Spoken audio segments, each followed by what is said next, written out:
You just lost 20 minutes to your phone. You know you did.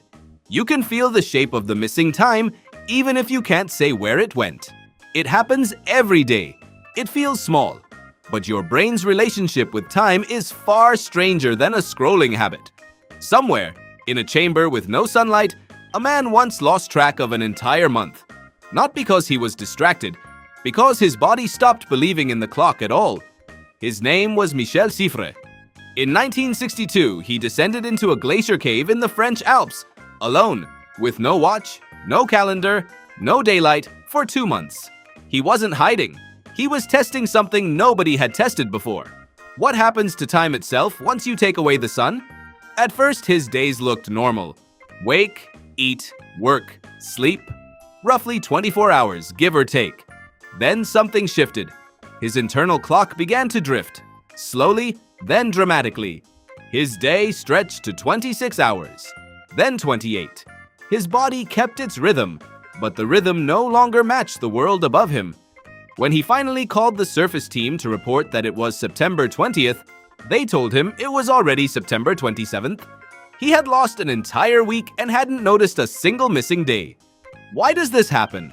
Why would a healthy brain simply stop counting correctly? The answer sits inside a part of your brain you've never seen and never will. It's called the suprachiasmatic nucleus, a cluster of cells behind your eyes, smaller than a grain of rice. Think of it as your body's internal conductor, keeping every organ playing in time. Heart rate, hormones, hunger, sleep. All of it synced to one signal, light. Take away the light and the conductor starts improvising. This wasn't the first time scientists had found this. Decades earlier, in 1938, physiologist Nathaniel Kleitman took a very different kind of trip. He and a research partner spent over a month living inside Mammoth Cave in Kentucky, one of the darkest, most silent places in North America. Kleitman wanted to know if a 24-hour day was something built into the human body or something we'd simply learned from watching the sun. His answer was unsettling. The human body doesn't naturally run on 24 hours. Left alone, without daylight to correct it, it runs on something closer to 25. Some people drift even further. Your body isn't following the sun. It's negotiating with it every single day, and you never notice the negotiation happening. So what does it feel like to live inside a body that's slowly losing its grip on the clock? People describe it as time bending, not speeding up, not slowing down, bending. Hours spent in monotonous, unchanging environments feel like they crawl by while you're living them, but vanish completely in memory afterward. Days blur into each other.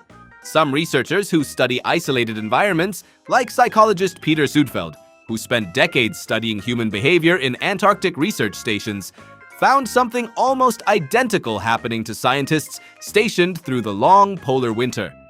Months without a sunrise. Months of the same four walls, the same faces, the same tasks, and the people living through it reported the strangest sensation. Time didn't just slow down. It seemed to run in the wrong direction. Days felt indistinguishable from ones already lived.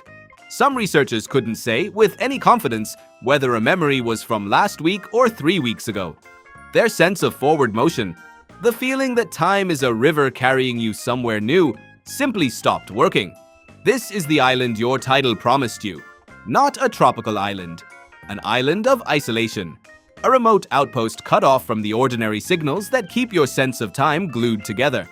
Cut off from sunrise, cut off from variety, cut off from anything new to remember. Because here's the twist almost nobody talks about. Your brain doesn't measure time the way a clock does. A clock counts identical seconds, one after another, forever. Your brain counts memories. Every new experience, every unfamiliar face, every unexpected turn in your day gets stored as a distinct memory, a landmark. Later, when you look back, your brain estimates how much time has passed based on how many landmarks it can find. More landmarks, more perceived time. Fewer landmarks, and the past collapses in on itself. This is why a 2-week vacation somewhere new can feel like it lasted a month, while 2 weeks of an unchanging routine can vanish like it barely happened. Now stretch that idea out. Imagine 40 years lived in near total sameness. Same rituals, same isolation, Same unbroken sequence of days with nothing new to anchor them. To the person living it, that could compress in memory into something that feels shockingly short.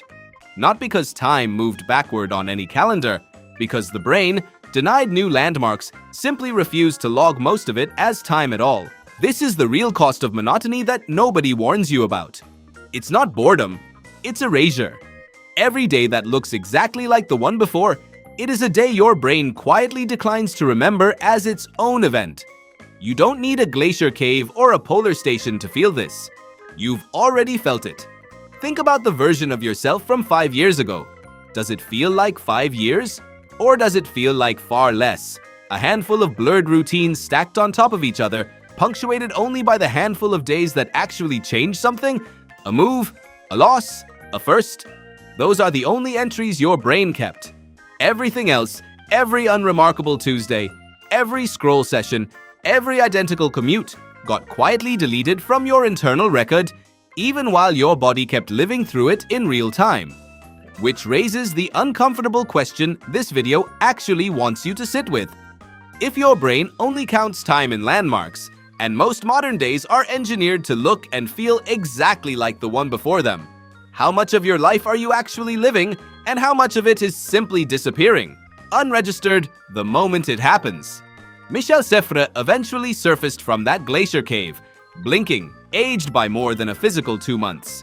Nathaniel Kleitman went back to a life measured in ordinary daylight. The scientists in Antarctica eventually saw the sun rise again. But you're not in a cave. You're not on a polar station. You're standing in the middle of your own ordinary days right now, and your brain is already deciding which of them are worth keeping. You just lost 20 minutes to your phone? The question isn't where it went.